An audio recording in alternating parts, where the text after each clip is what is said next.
Om Namah Shivaya. Om Sahana Vavatu Sahanau Bhunaktu Sahaviryam Karavavahai Tejasvinavadhitamastu ma vidvishavahai. Om Shanti Shanti Shanti. So in this session, we are going to cover Anuvaka number 3. I think that we'll just have enough time to do. I'll try to make a goal of just going through and at least finishing Anuvaka number 3. So let me just chant it first. Namasahamanaya nivyadina avyadini nam pataye namo namah kakubhaya nishangine stena nam pataye namo namo nishangina ishudimate taskara nam pataye namo namo vanchate parivanchate stayunam pataye namo namo nicherave paricharayaranyanam pataye namo namasrikavibhyo jighagum satbhyo mushnatam pataye namo namo simadbhyo naktancarafyah prakrintanam pataye namo nama ushnishine girichalaya kulunchanam pataye namo nama ishumadbhyo dhanvavibhyascha namo nama atanvanebhyah pratidadhanebhyascha namo nama ayachyadbhyo visrijadbhyascha namo namo syadbhyo vidyadbhyascha namo nama asinebhyashayanebhyascha namo namaswapadbhyo jagratbhyascha namo namas tishtadbhyo dhavatbhyascha namo namasabhabhyas sapabhatibhyascha namo namo ashvebhyo shvapatibhyascha namaha. So what I plan to do in giving the explanation of this particular Anuvaka is the following. I will base it on, very quickly go through and base it on Swami Dayanandaji's explanation of the Adi Daivika, and then spend really the majority of the time giving you the Adhyatmika view of Swami Maheshanandaji. So both will be done here. So if you are reviewing Swami Maheshanandaji's book, so one quick advice, not advice but just a suggestion. In many of the Anuvakas, many of the commentaries on the mantras, you will see a word called Vastutaha. So you will see this, Vastutaha, Vastutaha. This is a very significant, it wasn't until my second time reviewing the book. I think the first time I read this book was 2012, and the second time was maybe 2018. And then I've been studying it rather, and because I wanted to start some classes back in California, so I really spent more time doing it maybe a year and a half, 2 years ago. And then when Swamiji asked me to come here, I thought I'd just take that here, which really is anyway, I'll give you some plans for the future. Anyway, it wasn't until my second time that I became sensitive to this word called Vastutaha. And what it means, really the meaning of the word Vastutaha is in reality. So Swami Maheshanji, if you review this in Hindi, it will take you a while because his Hindi is highly Sanskritized. It's not easy. But if you really review it, what he will do most of the time is first give you the Adi Daivika view. And Swami Dayanandaji kind of stops there. He gives, I wouldn't say it stops there, he gives the Adhyatmika view but doesn't really focus on it. He focuses on the Adi Daivika. And it doesn't mean that he doesn't know. It is just that he has decided for the audience that he was addressing this book to, it was appropriate to just stay at the Devika level. So it must be, I don't know, there are different reasons why people, they're all the Gyanis, they all know very well what's going on. But for whatever reason, Swami Maheshananji accented the Adhyatmika view. So I will highlight that as we in this manner. And so I think I will do it somewhat collectively as a whole Anuvaka. It will be, instead of just doing word for word, I'll give you the whole concept and you can follow it up with a more detailed one on your own. So the first thing I would do is, well, let me just say, so this Anuvaka talks about how you are afflicted by people and things. How people try to steal from you, rob you, they're all around you. And these are afflictions that you are facing as a normal living being. And so it very nicely brings out the fact that even those are nothing but an expression of Rudra. So they are really the Ghora Rupaha of Rudra. And so this is where the Sarvatmakatvam comes in, that he's really, everything is Rudra. We already saw that many of the other spiritual thoughts have a difficulty in understanding where to put problems. Because they say, oh, Ivar Ishvara is very pure, but there may be some devil or something.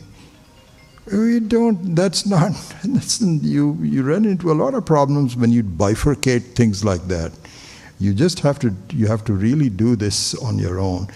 In Hinduism, in the Vedika system, it's a very beautiful thing that Ishvara itself doesn't have the blemish. But if you don't, remember the 5 Panchavritti I told about. Satyam, Jnanam, Anantam, then Ajnanam and Moksha. So if you don't understand the Ishvara, this is a very important thing to keep in mind. That the reality of the world is that our problems are because I don't understand Ishvara. I am not turning towards Ishvara. Ishvara means the very reality of myself. I'm not turning it to myself. I'm moving around looking at things and so on and so forth. And so the blemish is really in the manner I'm looking at it. It's not in the Ishvara. Ishvara is what a beautiful underlying principle. Absolutely amazing, honestly. And so the afflictions, the variety of afflictions that I get is the subject of this Anuvaka. There are other also Anuvakas and so on. Then Swami Maheshananji talks about in reality what it means to you, and we will go into that. So you will see how that will be done. So probably the first thing I will do is to simply read, maybe in less than 5 minutes, all the translations. And I'm sorry, really this is not the time, this is not the way to teach. And I have already warned you that this evening class from 5 to 6 is not about teaching, it is a review. Okay, the teaching is done in the morning. Okay, so the evening will be mostly a review with some occasional pauses for teaching. So with that, don't think badly of me. I just want to read his translations of the whole thing so you have an idea of what he is saying. Okay, so with that preamble, let's review it.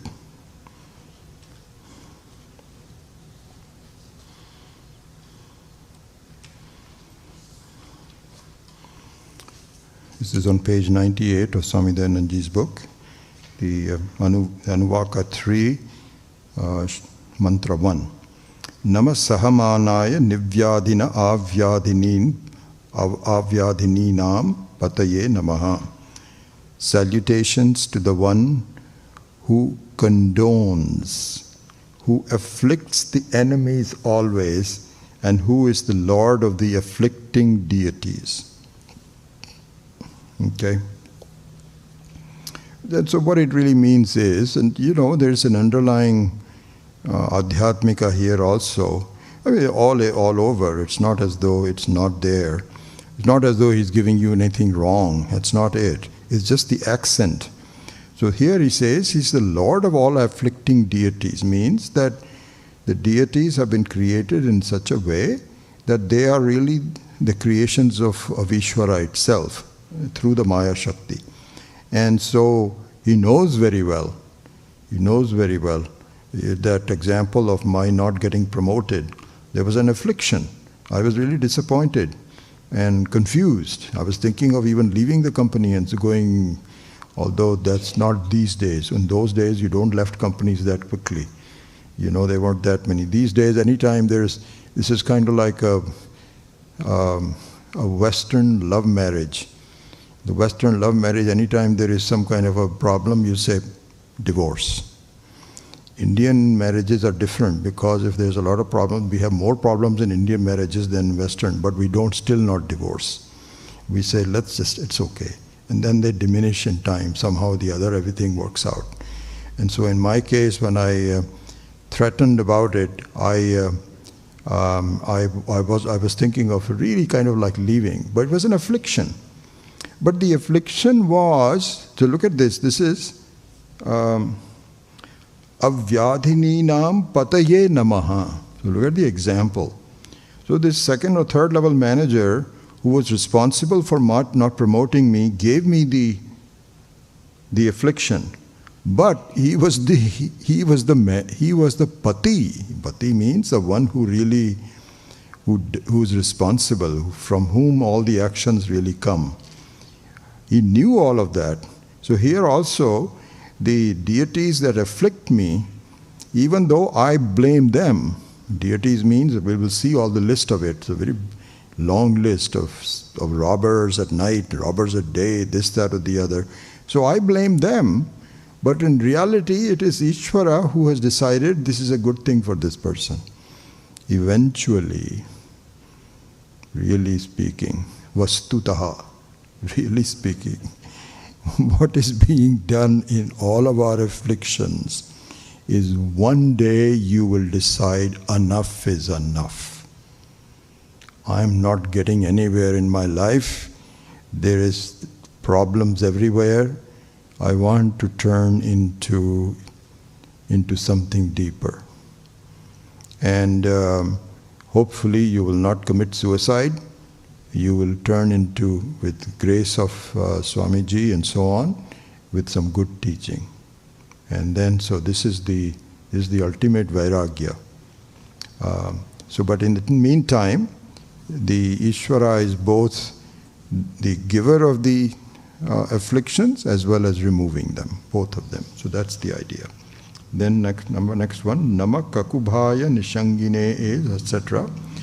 It says, salutations to the one who is great, who wields a sword to protect his devotees, and who is the Lord of thieves who steal under cover.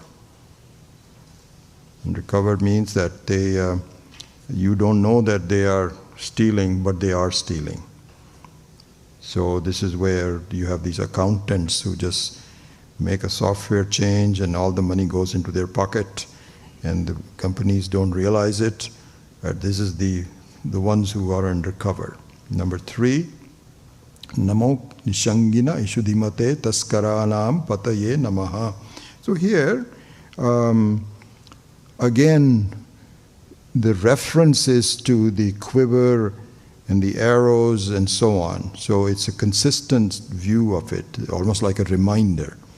Salutations to the one who has arrows ready to be set on the bow, who has a quiver full of arrows, and who is the Lord of all dacoits. Taskara nam pataye namaha. So the dacoits means that these are not your normal software thieves. They've got guns in their pockets, and they threaten, and so on. I remember this one time. So my father was a very senior manager of a couple of coal mines in Bihar, and our house was the area there was very, very close to like this. It's very green, very foresty, and in the middle of that we had 6 acres that was given to a senior manager. My father was the first Indian to occupy that house. Before that it was all Britishers. Beautiful, lovely home. And we had 6 helpers. One time I used the word servants, and I got an email from one of my students scolding me.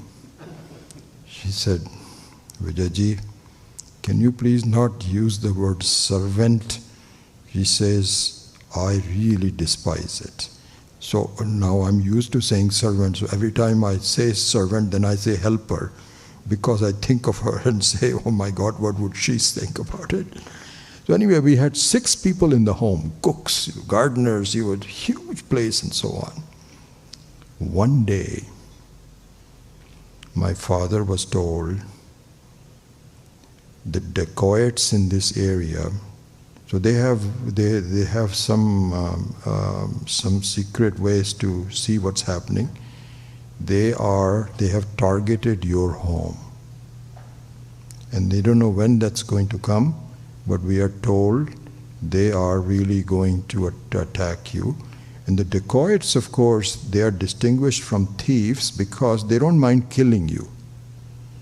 The thieves will not kill you, they don't have, and so on. But the dacoits are ones who said, "Doesn't matter, so what?" So this was the situation. And things got very serious in the home. And there was, my mother and father would talk in whispers. So one day we said, "What is going on? There's something, what are you guys talking about?" They were not telling us, but finally they told us. We were young kids. And so what happened was that the security was beefed up. And so in our house at night time there was a duty. There was a duty of 8-hour duties of, I think there were 2 people at each time. And they had these long guns. There were no revolvers at the time. These long guns, and both of them one was looking on this side, one was looking on that side. But finally nothing happened. They never came. They must have told it. So this is what is called a dacoits. So this is Taskaranam Pataye Namaha. Then number 4, Namo Vanchate, etc. Salutations to the one who is an occasional cheater, who cheats all the time, and who is the Lord of those who steal remaining close by. So the varieties of different ones. You can visualize it, and I think the commentary by Swami Dayanandji is very nice. It gives all the details about what these types of it and so on. Then number 5, salutations to the one who wanders around more cleverly than the robbers of the forest, who is constantly on the move for stealing, and who is the lord of forest thieves. So these forest thieves are really very reprehensible, because who would move in the forests are mendicants and people, and to really rob them, it's not right. So anyway, so that is one variety that is talked about. Then number 6, Namas Sri Kavibhyaha.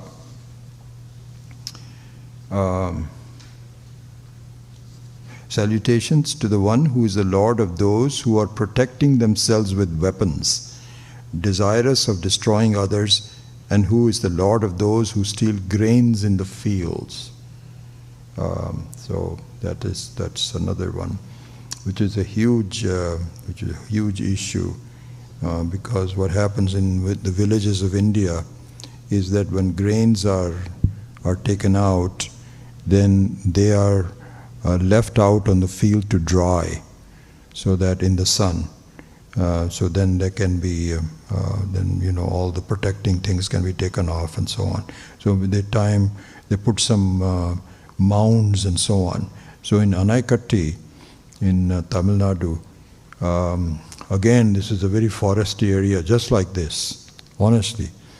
even much more dense than this. And they had, remember I told you about tigers and elephants and so on. It's in the middle of this forest. So one of the problems they have is that they have two kind of problems with people who steal their grains. One are thieves, the other one is elephants. So the elephants are very clever. They wait for the grains to be out there almost dry, and in the middle of the night they come in and just in half an hour finish all the grain. They can eat so much, big elephants. So the people there were really very afflicted. I was staying there one time, and after Swamiji's evening class, even satsang and so on, and then my kutia was overlooking the green fields and so on. And I couldn't see anything at night time. So I went to bed around 10 o'clock, and I started listening to beating of drums, large loudspeaker music, and all kinds of sounds. It was like we are having a party in the backyard. Honestly, I thought, a party in the village? What is going on? And it went on for so long. I'm very sensitive to sound. I can't really sleep until it is all quiet. It's one of my problems. And I cannot sleep if the light is on. I really admire my wife because she can sleep while the light is on. I can't. And she can sleep if the TV is on. I can't. So we not compromised. I had my way. I said, listen, I am not going to have TV in the bedroom. No way. If you want to watch it, you stay downstairs and watch it. And then when you come up, with the lights are off, that's the only time I can go to sleep. And so she doesn't mind it, but I could not stand that sound. So next day I went to the people. I said, what is going on? They said, oh my God, yes, of course, this is the elephant season. So what they have in the villages, they have a duty. So everybody has to do it. And so maybe 3 or 4 families have to stay up and keep the elephant away at night time. They don't come during the day, I don't think. So that's what was going on. The grains in the fields. Number 7. Salutations to the Lord of those who carry a sword on them, who wander in the night and who kill for robbing. Another variety. Number 8. Salutations to the one who wears a turban, who wanders in the hills, and who is the Lord of those who appropriate others' properties. I am not sure what the turban, I think there was some I don't know, you will read all that. Number. Quickly ask one question. This whole record business, how come suddenly this come into this? Or will you cover it in some audience? No, he's covering a variety of different things. You'll see, this is just one anuvaka. So these talks about afflictions, direct afflictions. And so you can even say this is Adi Bhautika. You see, this is Adi Bhautika Tapaha. We have 3 types of tapa, remember? So the 3 tapa with the 3 shantis with this, which is Adi Daivika, where I don't know who's responsible for floods and so on. The other one is I know who's responsible, and these I can see them. So this is Adi Bhautika. So this is the Adi Bhautika. So you have to see that really the whole thing. You cannot escape from Ishvara in that sense. You cannot say, okay, now I'm just going to go here and then not deal with this. You can't do that, and because there's all 3 kinds of this. And then the worst one is your own internal problems. Even if nobody is bothering you, your own mind is such that it's, I don't know if it will be a direct reference to that, there probably will be. But those are the worst kind, because your mind itself is giving you a lot of problems. You know, so for example, Swami Dayananji gave this example. There was one time in Rishikesh, Swami came to him and said, Swamiji, I want to go to Uttarkashi. I understand that you have some places there. So Swamiji says, yes, you can go to Uttarkashi, but why? Why are you moving? He said, Swamiji, it's too noisy here in Rishikesh. And now this was like those days. You go there now, it is so crowded and noisy, it's not fun. Rishikesh is, unless you are in an ashram next to the Ganga and so on, but the general thing is so dirty. And so anyway, he was saying it's too noisy. There's buses with horns in the morning. I cannot meditate. Swamiji says, just be quiet, it'll be okay. He says, no, I can't do that. So Swamiji says, okay, go. So he called somebody and he says, this Swami is coming, please house them for a while. So he went there. 6 months later, the Swami comes back and says, Namaskar, Swamiji. Swamiji says, what are you doing here? He says, Swamiji, I couldn't live there. Swamiji says, why? It's much quieter. He says, Swamiji, the birds are so noisy. He says, I had no idea. In Rishikesh, the birds are very nice. Tweak, tweak, tweak, tweak, tweak. In there, they are so loud and so many. I get up in the morning and I cannot meditate at all. Swamiji knew that this is an internal problem, So this is called Adhyatmika. And Swami Maheshananji points this out. He says, in people that commit suicide, they say, I cannot live in this world. This world is terrible. I have to really do up with it. They don't realize, really speaking, suicide is a mahapapa. Mahapapa. Because you're going against the prarabdha karma of Ishvara. And so what will happen is you don't realize that the next birth you will have will be even worse. Even worse. Why did you have to take such a... Get on with it. Somehow or the other figure it out. And so the Adhyatmika is also bad. So really all areas have to be covered. So this is the Adi Bhautika covering. Then number 9, salutations to you in the form of those who have arrows and who hold bows. Number 10, salutations to you in the form of those who are tying the string in the bow and those who are setting the arrows on the tied bow. Number 11, salutations to those in the form of those who are drawing the string of the bows and who are releasing the arrows. So very different functions and so on. Number 12, salutations to those in the form of those who are sending the arrow at that reaches the target and who are piercing the target. Swami Maheshanji, if you ever see this, there's a lot of very interesting interpretations of this. Hopefully we'll have time for that. Then number 13, Nama Asinebhyaha, salutations to you in the form of those who are seated and who are in a reclining posture. Salutations to, next one, salutations to you in the form of those who are sleeping and who are awake.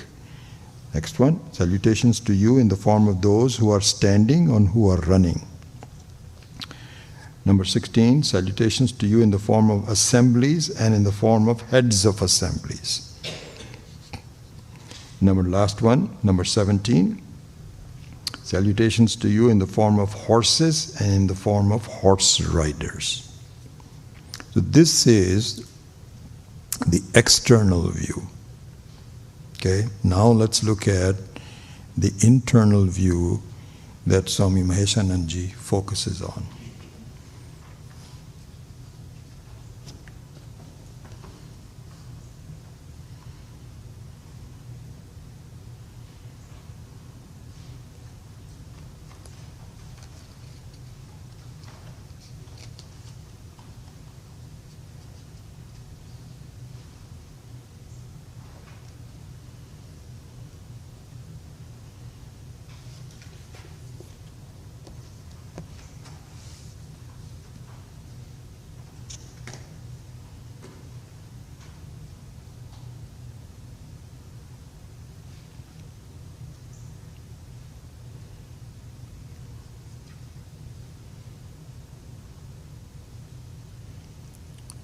Okay, so let's see whether I should refer to any of that. I probably won't refer to any of this.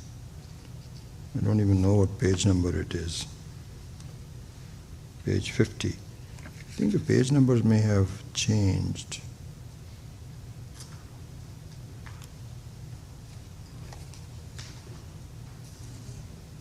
My, this book is so well done. It's the second one. You should see the one that I have. You can hardly read anything.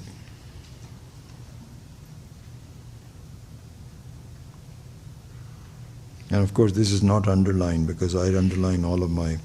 Anyway, I'll try to give you a general picture. Unfortunately, I won't be able to spend as much time on each one of them. Just a very beautiful one. So let me give you a sort of a general picture first. We'll keep this open. Page 50.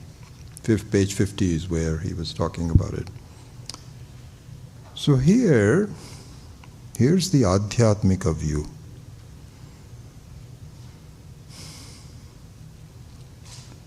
Adhyatmika view is you have no idea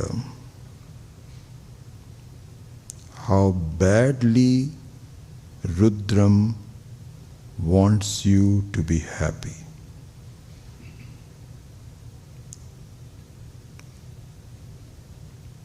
You have no idea.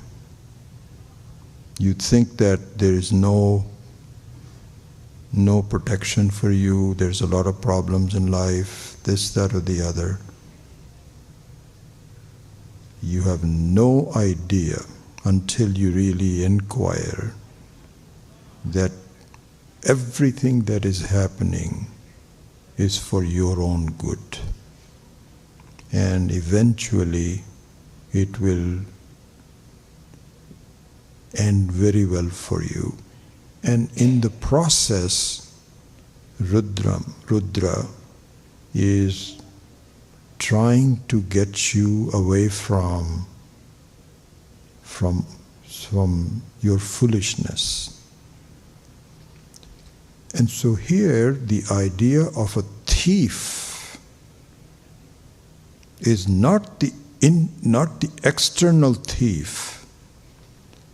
The idea of a robber is not an external robber, but the stealing of your problems.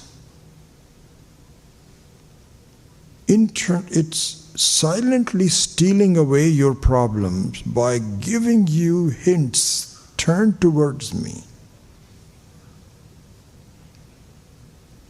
So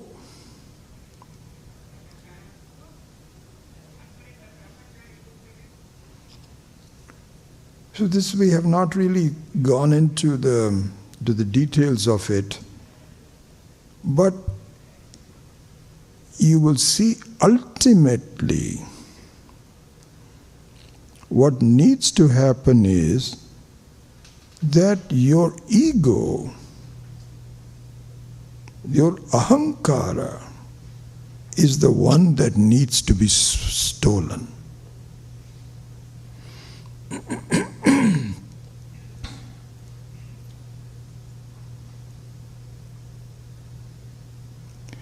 And it is first slowly stolen and then completely destroyed.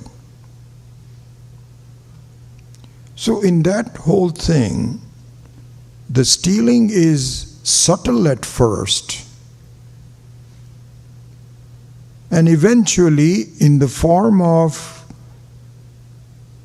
whacking it away completely and killing you like a dacoit. This is the intent of this whole thing. Just absolutely beautiful. Because the fact of the matter is that you cannot be killed.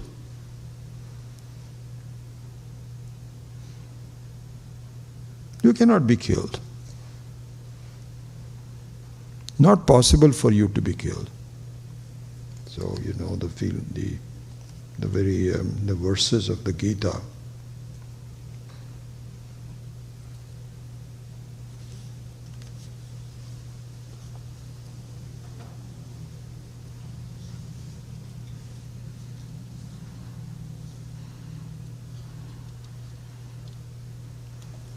verses of the Gita, number 12, verses Adhyaya 2.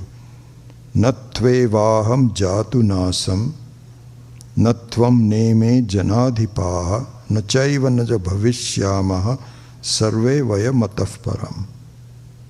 He tells Arjuna, what are you talking about? No one has ever been killed. Yes, the body and the mind can be destroyed, but the Atma cannot be destroyed. It is not made up of something which is, you can only destroy something that is destructible. If it is not destructible, you cannot do anything to space.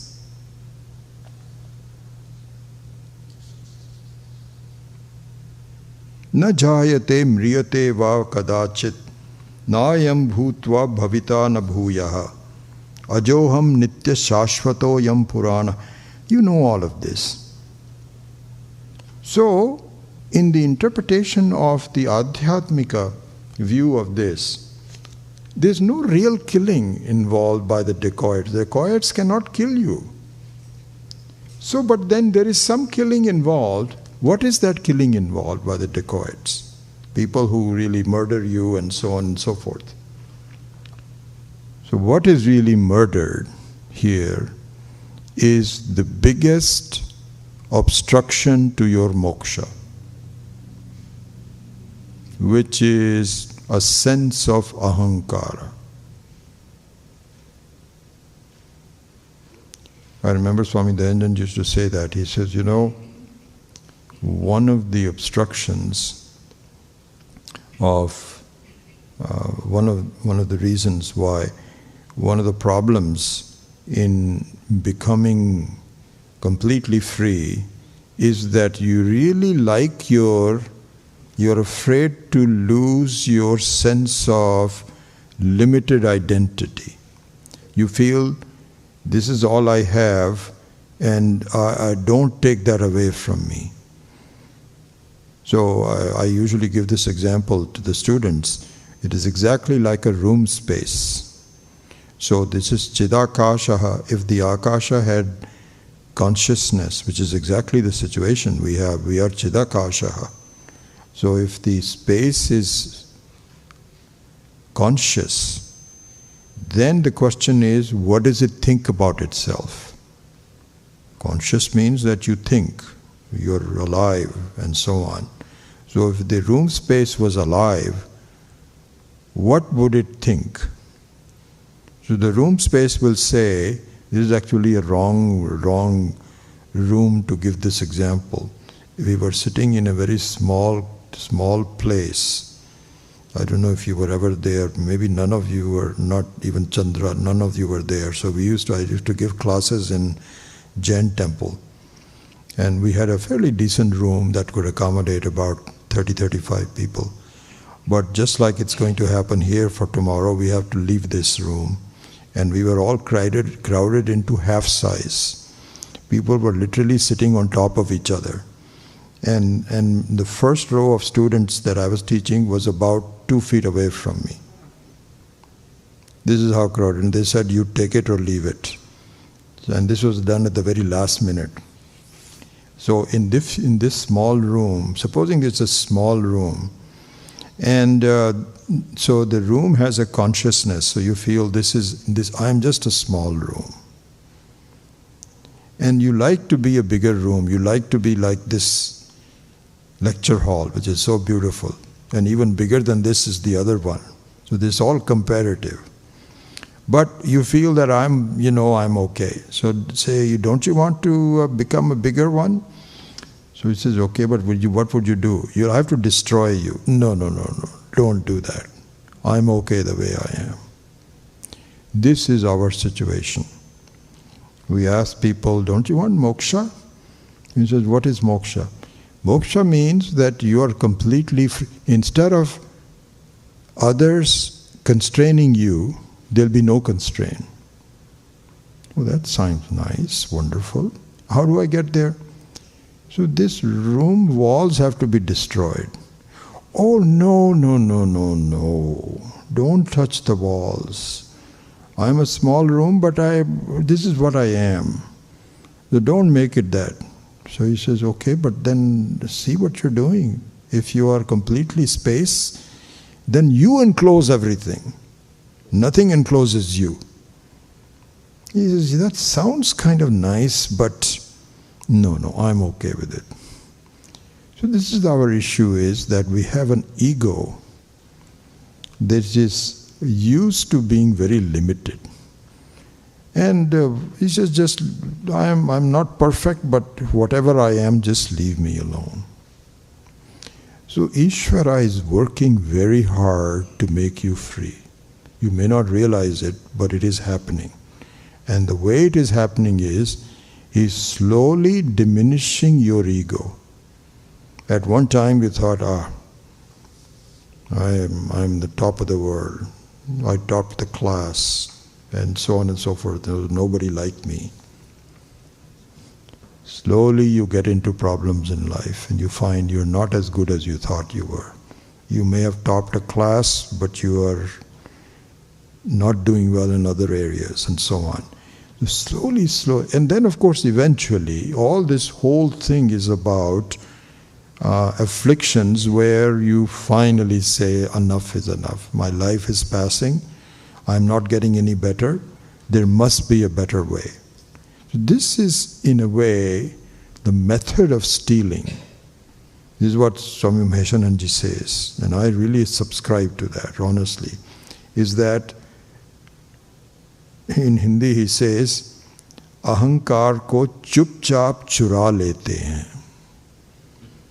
Chupchap chura lete hain, without your knowing. So this is the thievery that is vastutaha. You will see all of this.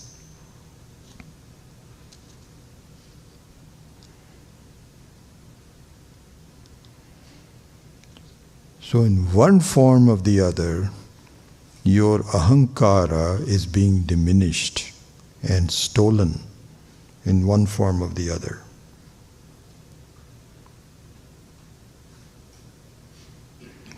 So here, Swamiji says, highway robbery.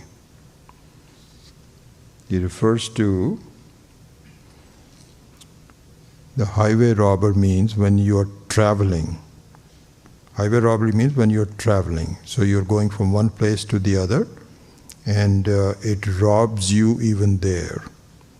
So just look at the adhyatmika view of this. Okay, just 1 second. Let me turn to the Bhagavad Gita.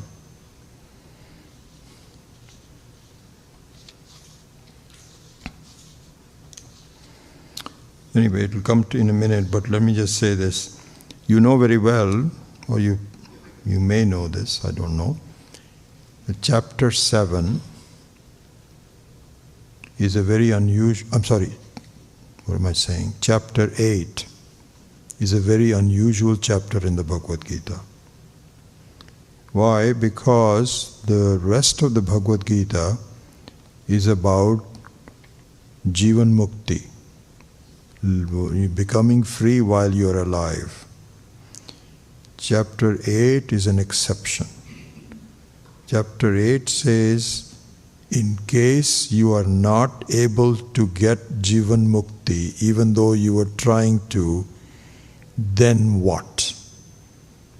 So it recognizes, in case you fail, all of the rest of the chapters are dealing with your success. There's no mention of failure. Well, they're here and there, but not emphasized. But number 8 is almost like a recognition that not everybody can get to this point. And so when that happens, what do you do next? Okay? So there he says,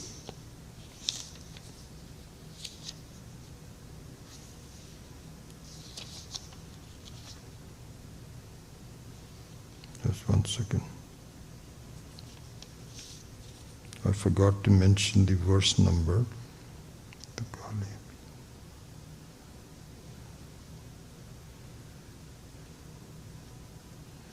Anyway, I can't find it, so I'll just talk about it. So there he says, Antakalepi mameva smaran muktva kalevaram. So he says, so here, just look at the simile. So going on a way is exactly like going from one life to the other. You are now traveling from this stage of your life as a person as we are. Now it's time to go because your body is giving way. Now you have to go to something else, someplace else, take up another body. So this is comparable to your travel, right? Okay. So and your job is not done. In other words, you're not there to where you want to be. You are still on the way to getting there. Okay? So Krishna says, even at that point, even at the very last point, I give you a last chance to reach me. If you can recognize that I, as your Paramatma, is your real self, if you really think clearly about the Atma, then I kill your ego right there and then. If you submit yourself to me even at the last minute of your life, that's the idea. So Swami Maheswaranji says that, so this highway robber is equivalent to saying that you are just about to leave the body without really understanding who you were. But even at that time, it's not too late. If you just turn your thoughts towards me even then, I will make sure that your sense of ahankara is destroyed. This is the Adhyatmika view of the highway robbers, on the reference to the highway robbers to this. But anyway, so the whole thing is about the fact, see, this is all makes sense in the following way. Is that this is praptasya praptihi. You're already free and you don't realize it. So you have to view everything, the Adhyatmika view has to be viewed in that sense. You see? Because otherwise, as a body-mind complex, it is appropriate to talk about external afflictions to you. But from the standpoint of one who is intrinsically indestructible, which is the Atma, then where is the killing and stealing and so on? It's a very beautiful view. If that's the case, praptasya praptihi, you're already there. This is an important thing to do, is to see that really my sense of gaining moksha is not that I have to do something to get there. I'm already there. I just don't realize it, that's all. And so the travel also is a mental travel and not a physical travel.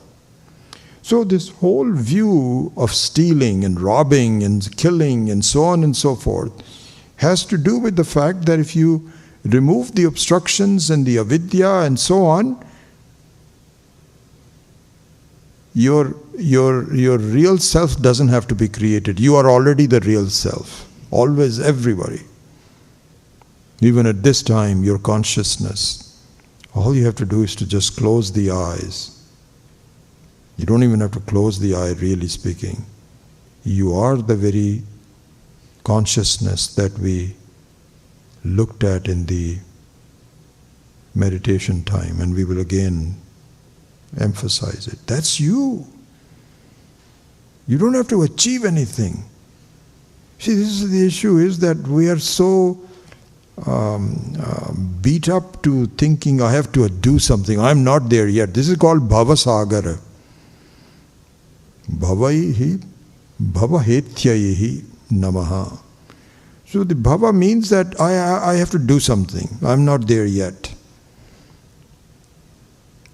And your whole thinking has to be, how is it that I'm already there and I don't see it?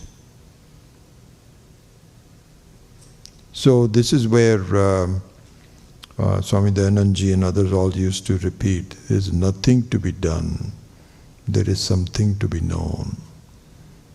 Nothing to be done. And this is a fact if you are not already there. So this praptasya prapti is a very important one. I had an event that happened to me, which I really used to, I take that an advantage in teaching in my classes, and I think forgive me for people who are already there, so I'll repeat that. So what happened was that, I don't know, about 6 months ago, maybe 8 months ago, I went to my closet before I was leaving for something to look for my wallet. And I always check to make sure that I have a credit card and so on in the wallet. The credit card was not there. It was not there. This is a disquieting thing. I only have one credit card. I've really got rid of everything else. And it's not there. So this is the disquieting because you don't know, losing it. So then I started looking for it. I thought I may have put it in some other pocket. So I went to the closet and looked at, it wasn't there. Anyway, I looked around the whole house, asked Pammi, I said, have you seen my credit card? She says, no, I haven't seen your credit card. Now it is lost. You can tell what it means. It means that you have to now start calling, where were you for the last couple of days? Which grocery store, which restaurant, whatever it is you did. And this is, oh my God, it's just so disquieting. It's just amazing. Your mind plays havoc with you. You say, oh gosh, what has happened, and so on. So I was sitting in my office, and suddenly a thought came to me. And the thought was, this is the middle of just sort of like I have my, my head like this, and I'm thinking, oh my gosh, where did I do that? And then my poor wife is also very supportive and said, okay, let's call this, and you call this, and I will call somebody else. All kinds of problems. All of a sudden, I said, last night, before I went to bed, I made a purchase on Amazon.com with my credit card. And sitting on my computer in the office, and my office was kind of messy, it had a lot of things and so on and so forth. I said, oh my God, this is so wonderful. Now look at this. I haven't found the credit card yet. I haven't found it yet. But you can tell the state of my mind, how it changed. How it changed was, it's around here somewhere. Because after making the purchase, I went to sleep. I didn't go anywhere. So it has to be around somewhere. It was total joy in my mind. I almost didn't want to even search exactly where it is. It was like a beautiful search. And really speaking, behind a couple of papers and so on, it was quietly lying there. I tell you, this is our situation. This is exactly what our situation is. Praptasya praptihi. The Atma is there with you. How can you be there with you? This is not even, what can I say? It is you.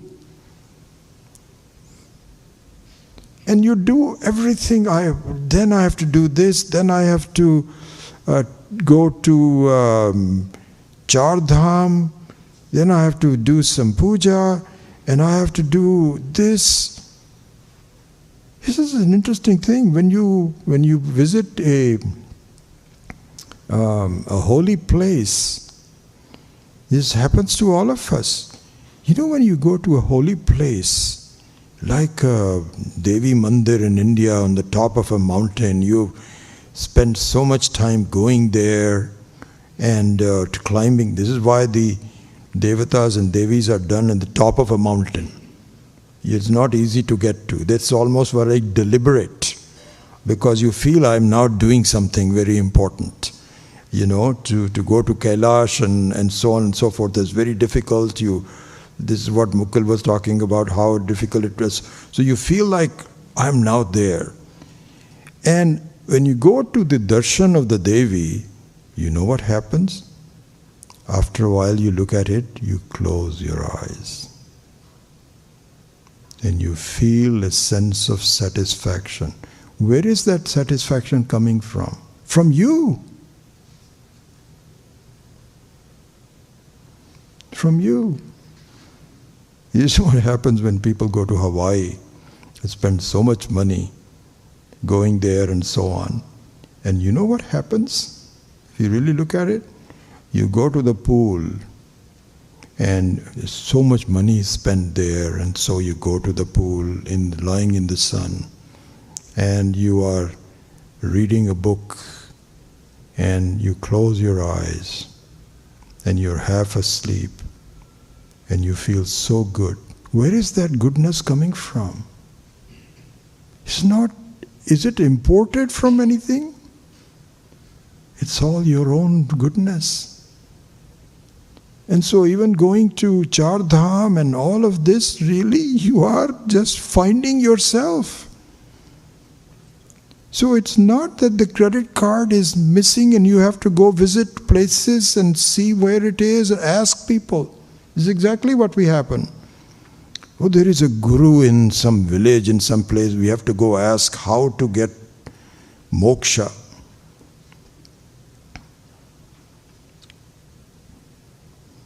It's there with you right now. And all it needs to be done is somebody has to point it out. In this case, what happened was my knowledge that I made a transaction for Amazon.com for 1995 last night right here. Game over. Amazing. What a transit. Incredible. In fact, this happened recently. I keep losing my wallet. So we had gone to a wedding recently and we rode in a car. And this I haven't told the students yet. The other story they are all very familiar with. This just happened last month. So we had gone to Los Angeles in a car with a couple. And then we passed by an area where they were collecting toll. And so the driver was saying, oh my gosh, I have to pay toll. And I was sitting in the front seat right next to him. And I said, I will take my wallet out and I will pay. And so while I was doing that, we found out that it is all done by software. You don't have to stop at anything. It is all, you take a look at your car registration and then bill you. So in the meantime, I think I started eating something and I forgot. So we went to the wedding and we were getting dressed up and all that, and then I took a shower and so on and so forth. I'm looking for my wallet. I can't find my wallet. So we had stopped by, and where was it? I think it was Taco Bell or one of the places on the way, and I paid for it at that place. And so then I thought maybe I left it at the Taco Bell, and maybe this was here, couldn't find it. That whole evening while everybody was dancing and having fun, I was worried. Oh my gosh, my credit card, my money, driver's license, getting a new driver's license, that's not a piece of cake. So I was just thinking, oh my God, next 4 days are wasted. What to do, this, that, or the other. So I told my friend Prabhu, I said, Prabhu, he was the driver, that I can't find my wallet. So we got the car out because it was valet parked, and he brought the car out. And so he started searching on the back. Why would it be in the back? But he was just looking at some things, and I was doing on the passenger seat. I couldn't find it, and I said, "Oh my God!" So what Prabhu did was, this is the most stupidest thing that happens to all of us. There is this area between the seat and the central one, and these things fall into it. So he says, let me try it. And he was doing it, and I says, it's not going to fine. So somehow Ishvara gives me a little bit of affliction, then the end is very nice. So I don't know how that he does it. Anyway, we're running out of time. But I think that I gave you, and I'll see if there is some more needs to be done on the third Anuvaka. But I think I've given you the Adhyatmika view of stealing, robbing, etc., what that really means.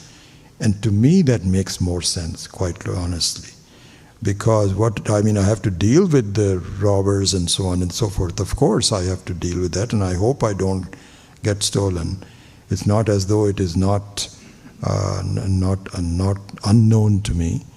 But the biggest problem is our own, just like that guy who was bothered by the birds. The biggest problem is our internal problem, not external. And so the Adhyatmika view is very useful to me. And Swamiji has done a wonderful job of really explaining that. So with that, I close the class, and hopefully Swamiji will have satsang here tonight. So we will do that. And so Swamiji is not here yet? Not yet. So you will wait until he comes? Okay, so let's go on for, sorry about that, until I think another couple of minutes. That gives me a chance to see if there is something specific that I want to do.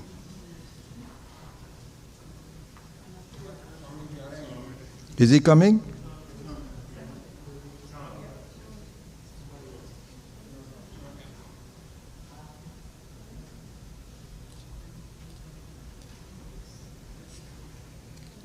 Okay, one thing that I found that would be useful to get, or useful to do. This Naktaranchapbhyaha, right? There's a, which one is this?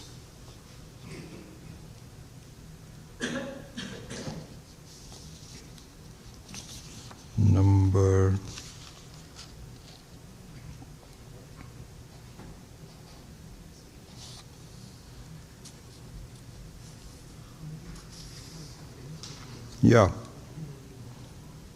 Namo asimadbhyaha naktancharadbhyaha prakrintanam pataye namaha. So here the reference is to a stealing or robbing, I don't know which one, at night time. This is the thing. Okay? So this is exactly what happens. At night time, your ego is completely stolen from you. It's completely stolen from you. This is how sukham is given to you. Because what really obstructs my happiness is my ego. The moment you wake up, you are identifying with a smallness of yourself, the limitedness of yourself, the problematic nature of yourself. You immediately say, oh my God, what do I have to do today? Today is Monday, I have to go to office. Problems, this, that, I've got so much to do. Immediately you do that. But at night time, because there is no ego, you are sukhi. So this is an example. This is an example, a very beautiful example given to you that I can. This is an example of the fact that if your ego is stolen, this is a beautiful way to look at it. If your ego is stolen, you are very happy. But then of course I don't want my ego to be stolen. Hey, Isn't this a very, very good example that when it is stolen, you are happier than otherwise? Anyway. Om Asato Ma Satkamaya Tamaso Ma Jyotirgamaya Mrityorma Amritam Gamaya Om Purnamadav Purnamidam Purnat Purnamudachyate Purnasya Purnamadaya Purnameva Vashishyate Om Shanti Shanti Shanti Hari Om Shri Gurubhyo Namaha Hari Om